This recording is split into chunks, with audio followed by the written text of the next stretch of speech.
Assalamualaikum warahmatullahi wabarakatuh. Hamdan wa syukran lillah, wassalatu wassalamu ala rasulillah man la nabiyya ba'dah. Allahumma salli ala Muhammadin awwalu makhluqatika nur min nuri dhatika nabika wa rasulika rahmatan lil alamin. Amma ba'du, Bapak Ibu, orang-orang tua saya yang saya muliakan, hadirin dan hadirat yang berbahagia dan yang dirahmati Allah, begitu juga kaum muslimin dan muslimat, para pendengar dimanapun berada. Puji dan syukur marilah kita panjatkan kehadirat Allah Subhanahu wa ta'ala, serta salawat dan salam kepada junjungan kita Nabi besar Muhammad sallallahu alaihi wasallam, yang sangatlah kita harapkan syafaat beliau di yaumil akhirah. Baik, pada pagi hari ini kita melanjutkan pada hikmah mi'raj dalam memanfaatkan dan mengambil keutamaan masjid. Karena Rasulullah sallallahu alaihi wasallam, ya, beliau mi'raj, Isra Mi'raj dari Masjidil Haram ke Masjidil Aqsa. Ini menunjukkan satu nilai di mana ya rumah ibadah itu suatu yang lebih utama sebenarnya, yang perlu kita jadikan satu panduan kehidupan dan menghiasi pribadi. Kita tahu ya, di dalam kitab Jami'ah Kamil Quran itu ada 4 masjid yang dibangun oleh tangan para nabi. Yang pertama, Ka'bah dibangun oleh Nabi Ibrahim dan Ismail. Yang kedua, Masjidil Aqsa dibangun oleh Nabi Allah Sulaiman, ya. Kemudian yang ketiga adalah Masjid Quba, itu dibangun oleh Rasulullah, dan satu lagi Masjid Nabawi. Makanya kalau masjid-masjid ini ada keutamaan, ya, seperti yang digambarkan oleh Rasulullah, satu waktu di Masjidil Haram sama dengan 100.000 kali di masjid yang lain. Ya, satu waktu di Masjidil Nabi, satu riwayat juga mengatakan 10.000, di Masjidil Aqsa 1.000, ya. Nah, sementara di Masjid Quba itu digambarkan oleh Rasul sholat sunat 2 rakaat sama dengan 1 kali umroh, riwayat Hatus Muzi. Makanya wajar kalau umat Islam ya yang melakukan ibadah haji dan umroh itu begitu antusias ya untuk memanfaatkan keberkahan dan keutamaan masjid. Namun bagi kita tidak sebatas itu, masjid ini banyak sekali yang diinginkan, karena Rasulullah juga dulu membentuk pribadi-pribadi yang baik, benar, bertakwa dan beriman itu melalui masjid. Dan masjid jugalah sentral pembentukan umat secara mendasar. Kita tahu ya, masjid ini secara hakikat adalah tempat ibadah, tempat kita sujud kepada Allah. Namun di balik itu yang perlu pengaruh dari masjid ini yang harus mewarnai hidup dan kehidupan kita. Di dalam surah Al-Baqarah At-Taubah 108 dikatakan la masjidu usisa ala taqwa, bahwa masjid itu adalah untuk meletakkan dasar ketakwaan. Jadi makanya wajar setiap Jumat pun khatib selalu mengingatkan ittaqullah, ya, atau usikum wa iyaya bittaqwallah. Itu satu hal yang menjadi rukun di dalam khutbah itu, supaya apa? Fungsi masjid itu makna secara mendasar. Kemudian yang kedua, bahwa masjid ini ya dituntut untuk memang kita memakmurkannya. Dalam sisi selain sholat ibadah juga, pada dasarnya masjid juga ya dibikinlah hal-hal yang memberikan kesegaran rohani seperti taklim, atau kita bilang acara-acara besar Islam. Tapi rutinitas itulah yang harus ada sebenarnya pada masjid.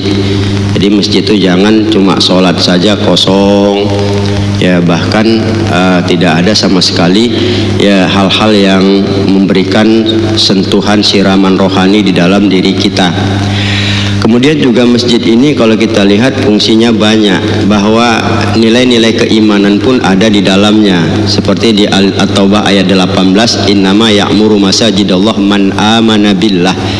Sesungguhnya orang-orang yang memakmurkan masjid Allah itulah orang-orang yang beriman. Artinya menambah kesuburan iman ini salah satunya adalah memakmurkan masjid. Bahkan Rasul menggambarkan ra'aitu iza ra'aitumur rajula ayyauda ilal masjid fashidu alaihi bil iman.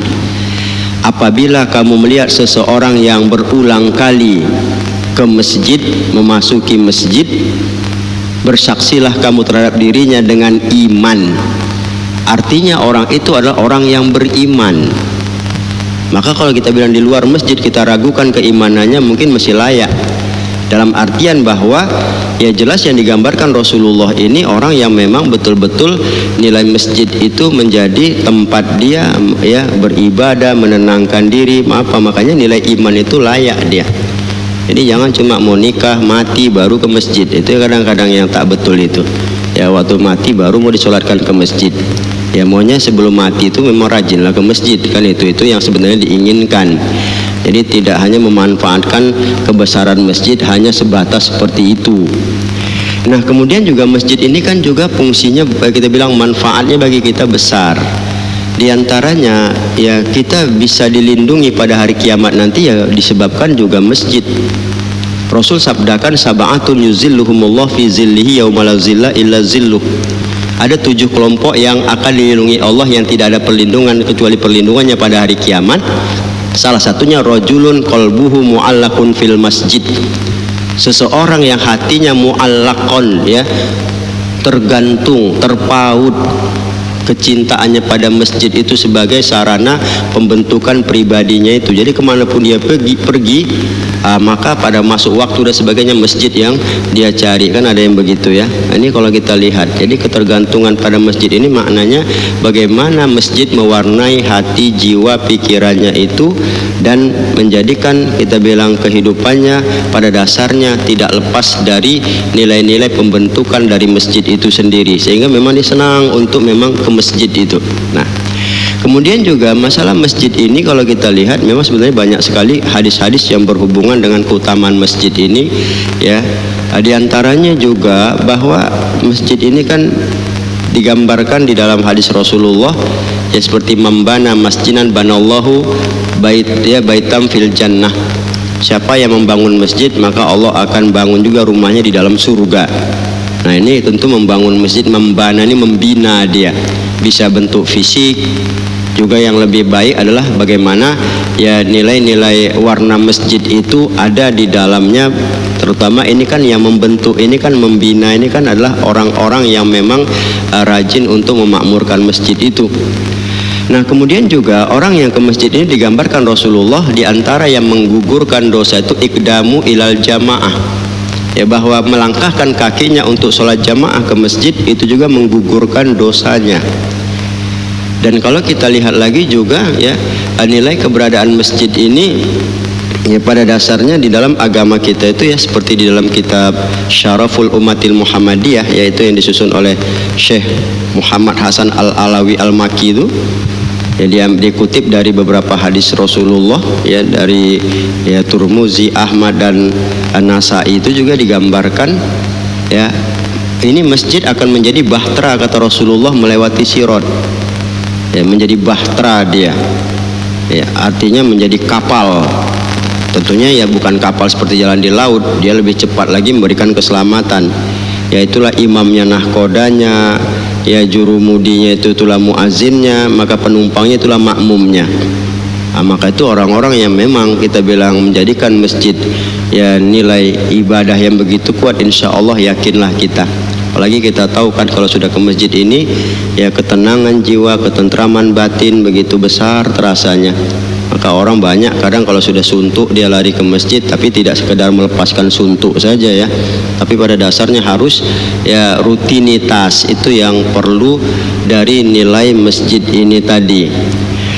Bapak Ibu sekalian yang saya muliakan, maka kalau kita lihat jelas nilai masjid ini begitu besar pengaruhnya. Baik itu masjid yang dimuliakan, apalagi seperti kita gambarkan setiap orang sholat, apalagi masjid ini ya itu akan ya di dalamnya ada orang berzikir mengingat Allah, itu wajar dia terang sampai ke langit. Makanya kita bisa lihat ya Susmita William itu ilmuwan astronot India yang masuk Islam. Kenapa? Ketika dia melakukan pemetaan dari ruang angkasa Ternyata yang cuma terang itu tanah, ya dia cek terus ke bawah itu Makkah dan Madinah. Makkah Madinah siapa yang berhenti beribadah coba? Tidak ada satupun orang yang berhenti beribadah di situ terus siang malam. Nah sampai dia heran, akhirnya dia turun, dia balik lagi ke bumi ini, ya maka dia masuk Islam dia. Ya makanya wajar ya bahwa nilai yang ada itu ya seperti kebesaran Makkah dan Madinah itu wajar saja kita bilang sampai membias ya ke langit sana, dan itu dilihat disaksikan langsung, yang tidak bisa menjadi satu hal yang didustakan. Inilah kalau kita lihat luar biasanya masjid ini, kalau kita mau memahami, maka itu ya kita bisa upayakan dan manfaatkan keberadaan masjid ini, terutama ya tentu tadi ya nilai ibadah kita bisa lakukan semaksimal mungkin, kemudian seperti tadi pembentukan rohani kita, karena memang itulah yang dilakukan Rasulullah. Ya beliau itu paling ya mudah, artinya apa? Ketika orang berkumpul, dia kasih tahu. Ketika ada masalah, di masjid itu bisa dia upayakan untuk ya mengkoreksi, memperbaiki, ya memberitahu siapa yang layak, ya kemudian pengumuman kalau kita bilang, tapi pada dasarnya bukan sebatas itu ya. Kalau Rasul kan jelas ya semua yang dikatakannya itu kan menjadi ya dasar sebagai ya nilai kehidupan dan pedoman yang ada dalam diri kita. Maka itu Isra Mi'raj, kenapa Allah ya jadikan dari Masjidil Haram ke Masjidil Aqsa, selain memang itu masjid yang besar digambarkan di dalam sejarah kehidupan manusia dan punya barokah, sisi lain juga mengajarkan kita ya kalau memang kita tidak bisa ya mutlak kita bilang ataupun berulang ya ke Masjidil Haram, kan masjid Nabi, tapi paling tidak kita ini sendiri ya itu lebih baik lagi malah kalau kita lihat, dan jaminan itu juga ada. Ya maaf, kadang-kadang ya kita pergi haji ini kan mau mabrur ya, mau mengambil satu kebesaran. Orang kadang mengejar arba'in ya, dikejar arba'in di masjid Nabi ya, arba'in sampai 40 rakaat, silahkan aja. Tapi sebetulnya kemabruran itu bukan di Mekah, bukan di Madinah, tapi di negeri kita ini. Bisa nggak dia kalau sampai pulang kemari itu dia rajin ke masjid, itu mabrurnya di situ. Ini pulang dari Mekah, pulang dari Madinah, berhaji, sama kali masjid nggak dipijak, ya sama aja. Ya, nggak ada juga manfaatnya kalau kita lihat. Di sana tuh bagaimana tidak, memang itu yang dikerjakan. Di dunia, di negerinya sendiri, di situ kesibukan yang ada, bisa nggak meluangkan waktu? Di saat dia sibuk bekerja mencari dunianya, tapi dia masih bisa meluangkan waktu untuk ya ke masjid. Itu lebih hebat dibanding kalau di sana. Bukan berarti kita bilang tidak barokah. Kalau di sana memang nggak ada kerja lain, hotel, masjid, gampang lah. Ya, memang untuk fokus ibadah. Tapi kalau di sini coba.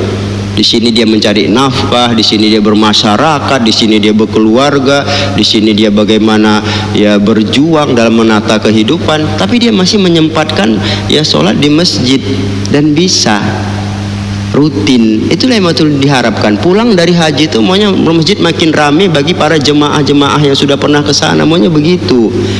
Jadi jangan pulang sama sekali malah SKT sama masjid lagi, kan keterlaluan itu malah ya. Karena nggak senangnya sama satu pengurus sudah nggak dipijak masjid. Mana ada hubungan masjid sama pengurus kita bilang. Artinya masjid itu milik umat, silahkan siapapun, itu rumah umat. Kan kita ini enak, dimanapun kita masuk kalau sudah ada masjid, orang yakin ya, satu akidah kita, satu keyakinan. Itulah indahnya masjid ini. Tidak membedakan ras, suku, bangsa, sepanjang dia Islam. Itulah salah satu pemersatu kita bilang berbagai macam suku, kedudukan itu masjid. Ya silakan, yang di depan cepat datang di depan, yang apapun mau berpangkat ya di belakang, nggak ada masalahnya. Kita bilang harus yang pejabat aja di depan, malah tidak begitu. Nah inilah ya kalau kita lihat. Jadi hal-hal berhubungan dengan masjid ini maunya ada yang bisa membentuk pribadi kita secara baik, benar, hal-hal yang memang indah untuk ya dinikmati. Makanya sekali lagi peristiwa Mi'raj kalaupun kita peringatin ya setiap tahun, jangan cuma seremonial saja, rame di masjid dibikin, selesai itu ya tinggallah segitu-gitunya ya, tinggallah. Kadang-kadang syukur aja kita bilang ya, rutin diisi. Kadang-kadang ya itu juga mukanya, nggak ada yang lain ya kan. Waktu Isra Mi'rajnya datang semua, ya rame caplingnya apa segala. Ya begitu selesai caplingnya pun nggak datang, kita bilang sama aja kan, parah kita bilang. Nah inilah kalau kita lihat ya. Nah, ini satu hal sekali lagi, peristiwa Mi'raj, mari manfaatkan masjid sebagai pembentukan pribadi yang takwa, ya kesaksian dengan keimanan dan mempersiapkan bekal kita di akhirat. Ya insya Allah dengan keberkahan masjid, ya dunia kita dapatkan ketenangan jiwa, akhirat kita dapatkan sebagai nilai pertolongan Allah. Demikian Allah.